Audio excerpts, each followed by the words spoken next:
When we're running and debugging an application or stepping through the code, we often want to look at the contents of the memory to see the status of certain values we're interested in. winIDEA provides us with a lot of tools for dealing with specific types of memory and registers, such as the core registers window, special function registers window, and the memory window. But those windows generally offer limited formatting capabilities, and the amount of information can quickly get overwhelming. The watch window, on the other hand, functions on a bit of a higher level than just displaying raw values. It interprets and displays variables, arrays, structures, strings, and so on. It's also fully customizable so that you can display exactly the data you want, in the format you want it. You can have multiple watch windows open, and you can save and load configurations as you need them. For now, let's open a new watch window.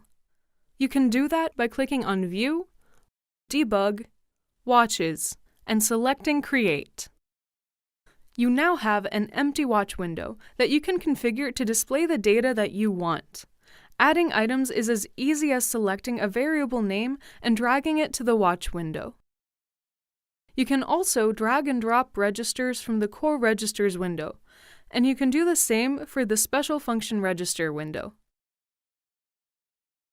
If you want to monitor a specific address in memory, you can double-click in an empty field and enter it manually, like this. If you now run the application, you would perhaps expect the watch items to update synchronously with the values in the memory. However, as you can see, that's not the case. The values update only when we stop the application. So, what's going on here? Well, this is actually done deliberately to reduce the load on the internal CPU bus system that the debugging infrastructure uses to read data from memory. If the memory is being read continuously, this generates a lot of load on the bus, which can interfere with the performance of your application. However, in some cases it is useful to look at how the values are updating in real time, and you can actually enable that behavior by clicking on this button here. As you can see, the values are now updating continuously. But I would just like to reiterate that this can have negative performance implications for both the debugging experience as well as for your application. If you have a small number of watch items configured, the intrusion will be essentially zero. But if you're observing arrays, structures, and memory ranges, you should be cautious when using this real-time update feature.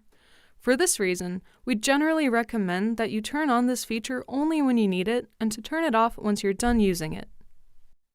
Now let's take a closer look at this name field here. At first glance, it appears like it only serves the purpose of displaying the variable name. However, you can actually enter any valid C expression in here, and it will be parsed and evaluated. For example, you can multiply this value by 2, and the result will be displayed in the value field. You can also compare multiple variables, and the result will be 1 for true and 0 for false. You can also use array indexes. For example, you have this array here and you want to display its 4th element, so you can just write something like this. And now you're displaying just the 4th element, not the whole array. You can also cast data types. For example, if you want to cast this byte into a character, you can write it just like you would in C.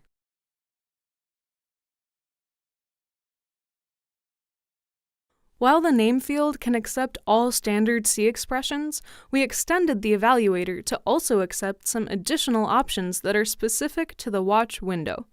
The first of which is the ability to use the printf syntax to format the value displayed here.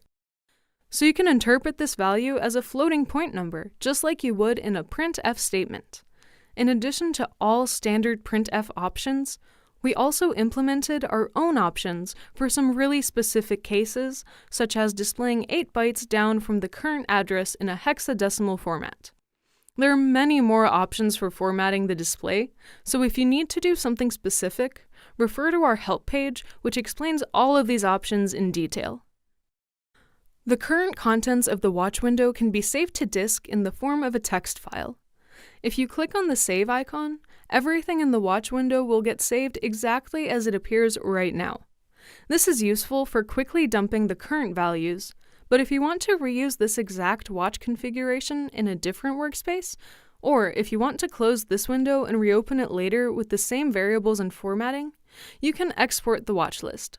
Just click on the export icon, enter a suitable name, and the configuration will be exported to the workspace folder. If you want to import the configuration, click on the Import button and select the configuration that you previously saved. The watch window also has the ability to generate a Python script that writes data to memory exactly as it's configured in the watch window. This can be useful if you need to repeatedly inject specific data into your application in order to test some piece of code, for example. We already talked about this feature in our special function registers video, but we didn't mention that the same procedure applies to all watch items and is not limited to only SFRs. Here's a quick refresher on how it works. First, set the values that you want the Python script to initialize. Then select the items that you want included in the Python script. You can hold Ctrl to select multiple items. Then right-click on the selection and select Create Initialization Script. And that's really all there is to it. Let's save the script and try it out. First, we'll modify some values so that you'll see them change back to what we set them to. Now let's run the script. If you save the script to your workspace directory, you can run it from Tools, External Scripts. And, as you can see, the values got modified to what we initially set them to. So, to recap, we looked at what the watch window is and how it differs from the other memory-related windows. We saw that the values in the watch window only get updated when the target is stopped, unless we specifically enable real-time updates. We looked at various formatting and display options that the watch window offers. At the end, we showed how to quickly and easily create a Python initialization script directly from the watch window. Thank you for your attention and see you next time!